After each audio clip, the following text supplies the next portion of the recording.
అందరికీ నమస్కారం. ఇవాళ మనతో పాటు ప్రముఖ ఆధ్యాత్మికవేత్త ఆస్ట్రాలజర్ హరి రఘుప్రియ గారు మనతో ఉన్నారు. మేడంతో మాట్లాడదాం. మేడం నమస్తే. మేడం నమస్తే అమ్మా. మేడం, ఈసారి 2025లో కనుమ ఎప్పుడు వచ్చింది మేడం? 15 లేకపోతే 16? మరి ఆ రోజు ఏం చేస్తే బాగుంటుందంటారు? ఏ దేవుడికి ఆరాధిస్తే బాగుంటుందంటారు? కనుమ గురించి ఈసారి పూర్తి వివరాలు మాకు తెలియజేయండి. అయితే కనుమ మనకి 2025 జనవరి 15వ తారీఖు వచ్చింది. అయితే ఈరోజు మనం పూజించవలసిన అమ్మవారు మహాలక్ష్మి అమ్మవారు. అంటే ఏంటంటే భారతీయ హిందూ సంప్రదాయ ప్రకారము మనకి ఇది పాడికి సంబంధించినటువంటి, అంటే రైతులకు సంబంధించినటువంటి పండగ. భోగి పండగ, సంక్రాంతి, కనుమ, ముక్కనుమ, ఈ 4 రోజులు కూడా పాడి పంటలకు సంబంధించిన పండగ అనమాట.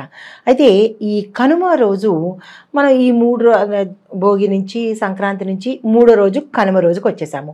మనం భోగి అప్పుడు సూర్యుడిని, శనేశ్వరుణ్ణి, సంక్రాంతి రోజు మహావిష్ణువుని, ఇలాగ ఈ రోజు మాత్రము పౌష్యలక్ష్మి అంటారు. పుష్యమాసము మనకి ప్రతీక మహాలక్ష్మి అమ్మవారు. పాడి పంటలు ధనలక్ష్మి, ధాన్యలక్ష్మి, అంటే లక్ష్మీదేవికి చాలా ప్రాశస్త్యము ఈ రోజు అనమాట, కనుమ రోజు. దాంతోపాటు భూదేవిని కూడా పూజ చేస్తారు. వీటితో పాటు వ్యవసాయదారులు అంటే రైతులు ఎక్కువగా చేసే వాళ్ళే ఎక్కువగా ఈ పండుగను సెలబ్రేట్ చేసుకుంటారు. ఏం చేస్తారు అంటే ఈ సంవత్సరం అంతా పశువులు వాళ్ళకి కోడి దగ్గర నుంచి పెద్ద పెద్ద ఎద్దుల వరకు కూడా ప్రతి దాంట్లోనూ వాళ్ళకి సహకరించాయి పంటలు పండించడానికి. అంటే పక్షులు, కోళ్ళు, ఎద్దులు, ఆవులు, దున్నపోతులు, ఇలాగా ప్రతి ఒక్క పశువు కూడా వాటికి అంటే మనకి సహకరించింది కాబట్టి వాటికి కృతజ్ఞత కోసము ఎంతసేపు మనుషులమే కృతజ్ఞత చెప్పుకుంటున్నాం. నేచర్కి మరి మనది మూగజీవాలకి కృతజ్ఞత ఎలా చెప్పుకుంటాము? అందుకని ఈ పండగ రోజు వాటికి కృతజ్ఞత చెప్పుకునే రోజు, పాడి పంటలకు సంబంధించిన రోజు, తర్వాత పశువులకు ప్రత్యేకించిన రోజు. అయితే వాటికి ఎలా మనం కృతజ్ఞతలు చెప్పుకుంటాము అంటే, ఒక మనిషిని మనం గౌరవించాలంటే ఎలాగా? ఒక ఇంటికి ఆహ్వానించినప్పుడు వాళ్ళకి కాళ్ళు కడుక్కోవడానికి నీళ్ళు ఇస్తాము. అంటే ఒక మనిషిని ఎట్లాగా సాధారణంగా మనం గౌరవిస్తాము, బట్టలు పెడతాము, అలంకారం చేస్తాము. ఇంకా మన ఆడవాళ్ళైతే శ్రావణ మాసం అప్పుడు వాళ్ళకి అన్ని రకాల అలంకారాలు చేస్తారు ఒక అమ్మవారిలాగా. అలాగే ఇక్కడ పశువులకి కూడా శుభ్రంగా స్నానం చేయించి వాటి కొమ్ములకి రంగులు వేస్తారు. షార్ప్గా చెక్కి కొమ్ములకి రంగులు వేస్తారు. తర్వాత ఇంకా కొంచెం ఎక్కువగా అంటే బాగా డబ్బులున్న రైతులు ఏం చేస్తారు, వాటి కొమ్ములకి బంగారపు పొన్నులు కూడా పెడతారు. బంగారం పెట్టలేని వాళ్ళు వెండి పొన్నులు అంటే వెండి తొడుగుల్లాగా తొడుగుతారు. అది కూడా అవకాశం లేని వాళ్ళు ఏం చేస్తారంటే ఇత్తడితో సంబంధించినటువంటి పెడతారు. ఈ 3 వాడతారనమాట. ఏంటంటే వాటికి మన గౌరవం, మనం అంటే నగలు వేసుకుంటాము, పాపం అవి ఏం వేసుకుంటాయి, వాటికి ఈ మర్యాద చేస్తాము. తర్వాత కాళ్ళకి గజ్జెలు కడతారు. అదేంటి మువ్వల్లాగా ఉంటాయి కదా, ఆ మువ్వలు 4 కాళ్ళకి కడతారు. వాటిని సర్వాంగ సుందరంగా, కొంతమంది అయితే మెడలోను దండలు కూడా వేస్తారు. ఆ రోజంతా పూలదండలు వేస్తారు.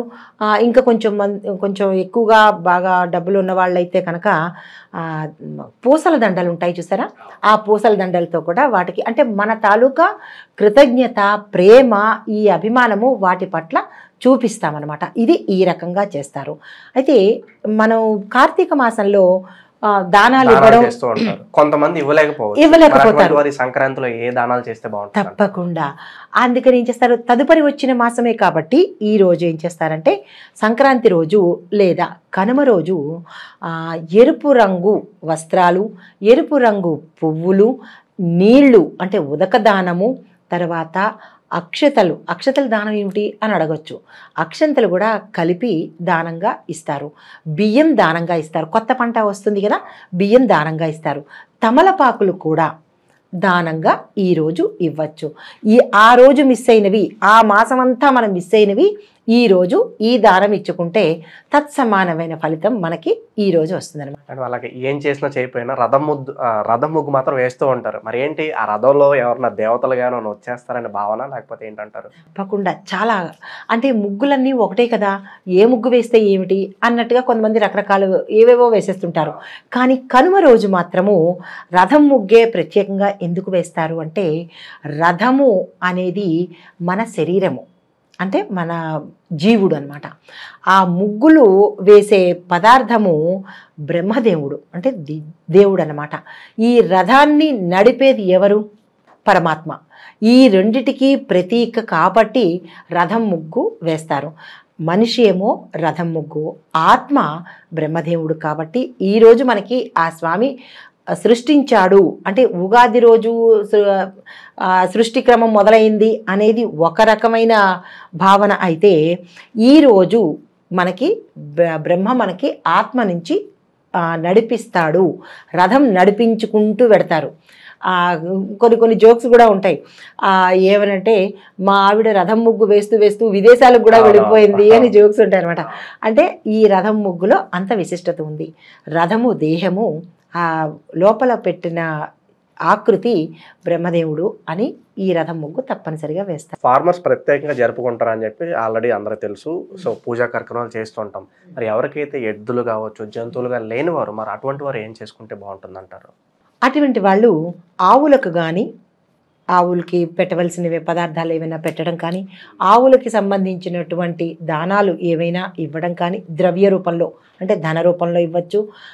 ఇంకొకటి ఏంటంటే మనకి ఎద్దులు ఉంటాయి కదా, ఆ ఎద్దులు ఉన్న ప్రదేశానికి వెళ్ళి వాటికి వస్త్రాన్నైనా ఇవ్వచ్చు. లేదు మనకి గోశాలల్లో కూడా ఎద్దులు ఉంటూ ఉంటాయి. వాటికి ప్రత్యేకంగా, ఆవులకి ఎలాగా మనం పూజ చేస్తుంటామో ప్రత్యేకంగా గోశాలలో ఎద్దులు ఉంటే కనుక మనం వాటికి, ఎందుకంటే అవి పండించిన పంటనే కదా మనం తింటున్నాము, మనం కూడా వ్యవసాయదారులే కాదు, మనం కూడా కృతజ్ఞత చెప్పుకోవాలి. అవి పండించిన ఆహారాన్ని మనం తింటున్నాం కాబట్టి ప్రత్యేకంగా గోశాలలో ఎద్దులకు మనం పూజ చేసుకున్నట్టయితే కనుక రైతులు చేస్తే ఎంత ఫలితం ఉంటుందో ఆ తల్లి మనకి కూడా అనుగ్రహాన్ని ఇస్తుంది. తర్వాత మనం రైతులే భూమి పూజ చేయాలా, మనం చెయ్యకూడదా? రైతులకి ప్రతిదీ రైతులకనే కాదు, మనం కూడా ఆ రోజు భూమి పూజ చేసుకోవాలి. ఎందుకంటే మనం కూడా భూమి మీద నివసిస్తున్నాం కదా, ఎటువంటి భూకంపాలు రాకుండా, భూమికి సంబంధించినటువంటి ఎటువంటి ప్రమాదాలకు లోను కాకుండా ఆ భూమాతకి మనం కృతజ్ఞతగా ఇది కూడా మనం పూజ చేసుకోవాలి. ప్రతి ఇంట్లో కూడా కనుమ రోజు వ్యవసాయదారులే కాదు భూమాతకి పూజ చేసేది, మనం కూడా భూమాతకి పూజ చేసుకోవాలన్నమాట. ఎలా పూజ చేసుకోవాలి?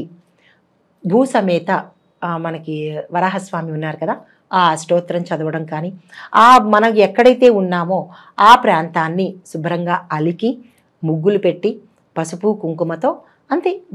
భూమాత అష్టోత్తరం ఉంటుంది కదా, అది మనకి తెలియదు అనుకుందాం, మహాలక్ష్మిని చేయండి, భూమాతను తలుచుకుని. ఆ భూమాత కూడా విష్ణుమూర్తి భార్యే కదా, ఆ విష్ణుమూర్తికి సంబంధించిన అష్టోత్తరాలు చదువుకుని ఆ తల్లికి పూజ చేసి, అరటిపండు దేనిలో పెట్టాలి అంటే అరిటాకులో పెట్టాలి. మనం భోగి రోజు రేగుపండు ఆకులో పెడతాము, ఈరోజు అరిటాకులో యథాశక్తి ఉన్నవాళ్ళు నవకాయ పిండి వంటలు చేయండి. లేదు మాకు శక్తి లేదు అనుకున్న వాళ్ళు అరటి పండుతో పాటు బెల్లము చలివిడి కనుక పెట్టినట్టయితే ఆ తల్లి సంతోషిస్తుంది. రైతుల్ని ఆ రకంగా అనుగ్రహిస్తే మనకి ప్రమాదాలు జరగకుండా ఆ తల్లి కాపాడుతుంది అనమాట. సంక్రాంతి సమయాల్లో చక్కగా హరిదాసులు వస్తారు, మనం బియ్యం ఇస్తూ ఉంటాం, అలాగే బొమ్మల కొలువు చేస్తూ ఉంటారు. కాలక్రమేణా ఇవన్నీ కూడా తగ్గిపోతున్నాయి. ఏమనిపిస్తుంది మరి ఇవన్నీ తగ్గిపోతూ వెళ్ళిపోతున్నాయి కాలక్రమేణా వచ్చేసరికి?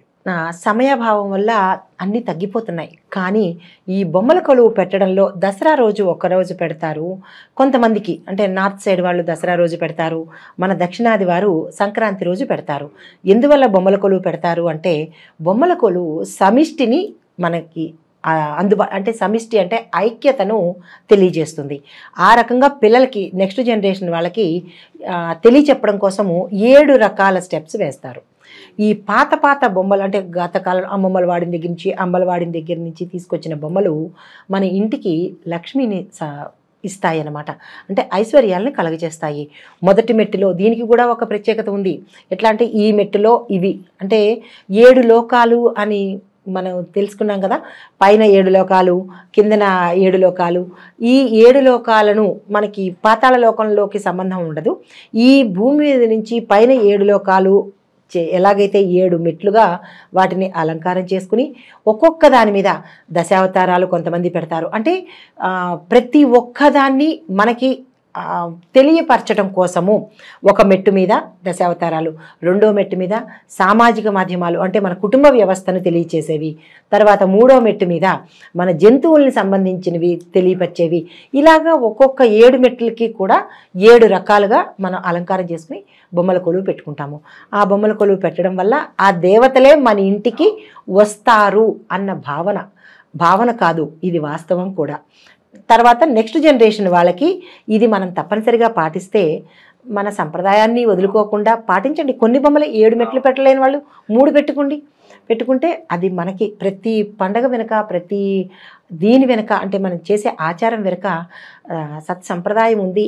దాన్ని మనం నడిపించుకుని మీ తరం వాళ్ళు, మీ పిల్లలు కూడా తీసుకుని వెళ్తే భారతీయ సంస్కృతి నిలబడుతుంది. మేడం, సాధారణంగా ఇంటి ద్వారాలకి మామిడాకులు, తోరణాలు ఇవన్నీ కడుతూ ఉంటారు. అలాగే కనుమ రోజు తెల్లగా ఏదో ఆ ద్వారాన్ని కడుతూ ఉంటారు. చూసినప్పుడు పెద్దగా అర్థం కాలేదు నాకు. అదేంటిది మేడం, ఎక్స్ప్లెయిన్ చేయగలుగుతారు? అది తప్పకుండా. అయితే మామిడి తోరణాలు మనం నిత్యకృత్యం కట్టుకుంటాము. అవి ఏంటంటే వడ్ల తోరణము అంటారు. వడ్ల తోరణం ఎందుకు అంటే పశువులకి మనం ఆనర్ చేసాము. అంటే పశువులకి మనం చక్కగా అన్ని రకాలుగా భోజనం పెట్టాము, వాటిని అలంకరించుకున్నాము, వాటికి మనం మర్యాదలు చేసుకున్నాము. మరి పక్షులకు ఎలా చేస్తాము? క్రిమికీటకాదులు భూమి మీద ఉన్న వాటికి బియ్యపిండి ముగ్గుతో లేదా పసుపు కుంకుమతో వాటికి అన్నీ అందించాము.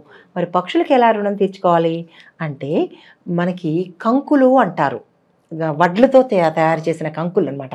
అవి కనుక మనం ఆ రోజు కనుమ రోజు ద్వారానికి దండెంగా అంటే ఒక తోరణంగా కనుక కడితే పిచ్చుకలు, పావురాలు ఇలాంటి రకరకాల పక్షులు ఉంటాయి కదా, ఆ పక్షులు వచ్చి అవి తింటే మన ఇంటికి ధాన్యలక్ష్మి వస్తుంది అని ఇందులో అంతరార్థం అనమాట. అవి ధాన్యం కంకులే కదా, అవి కనుక కడితే మన ఇంటికి లక్ష్మీదేవి, ధాన్యలక్ష్మి వస్తుంది అని అది దీని వెనక ఉన్న అర్థం అనమాట.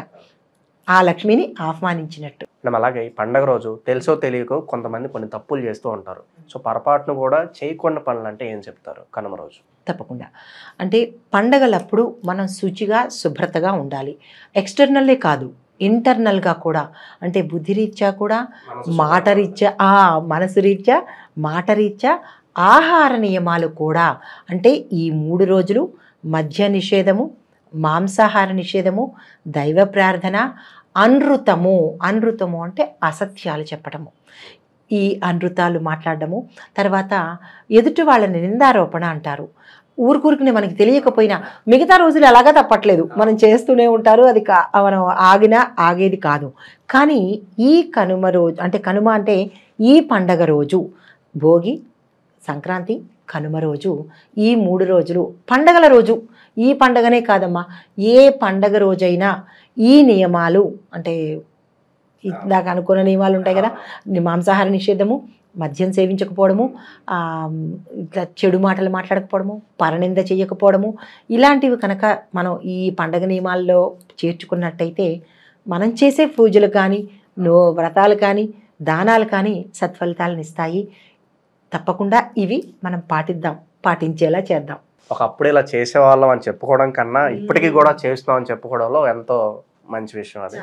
మొత్తానికి 2025లో కనుమ ఎప్పుడు వచ్చింది, ఏ దేవుడికి ఆరాధించాలి, పూజా విధానం ఎలా ఉండాలి, క్లియర్ కట్గా ఎక్స్ప్లెయిన్ చేశారు madam. Thank you so much. నమస్తే అమ్మా.